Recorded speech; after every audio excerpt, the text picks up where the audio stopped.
after finishing the bark drawings, one goes to the second stage, which is working with charcoal.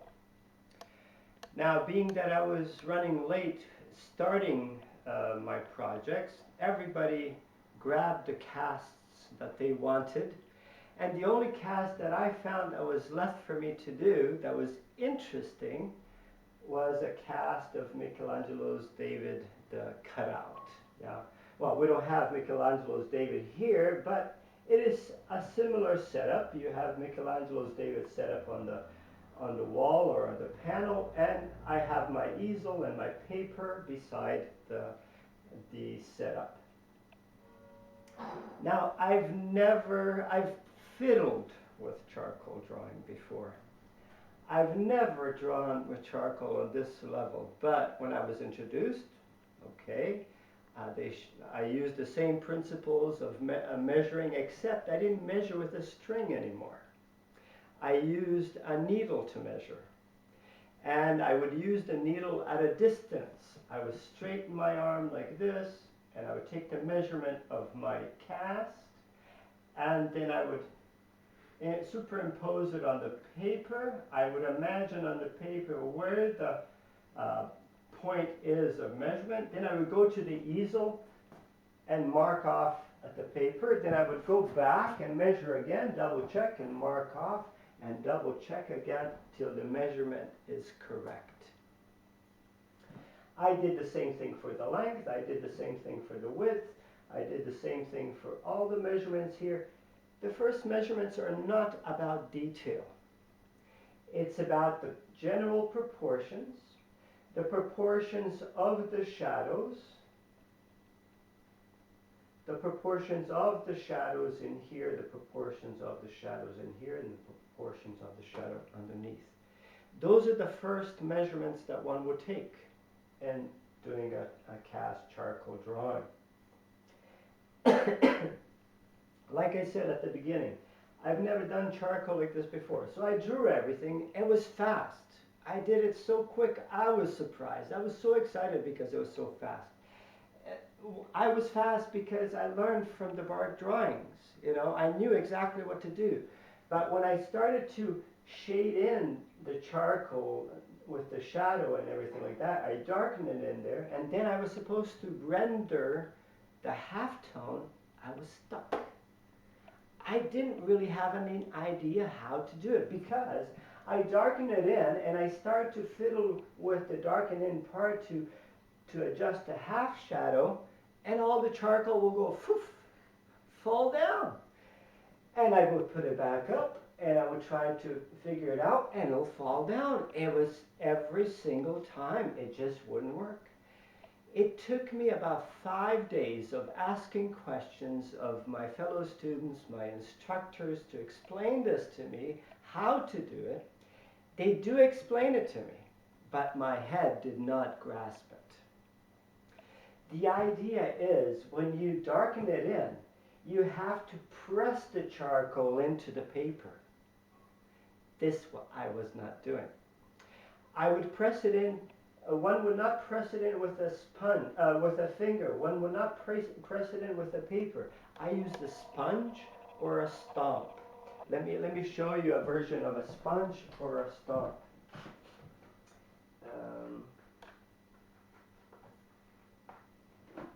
So I still have my first sponge from my academy. I still keep it to remember. So I use a sponge like this and I would rub in the shadow area and make the shadow area very smooth. So what I would have is dark where the shadows are, and everything else is light as the paper. No detail, no rendering yet, okay? So all these proportions have to be in place before one can go to the halftones, before one can go into details. So you would, later on, you would use a stomp for fine work.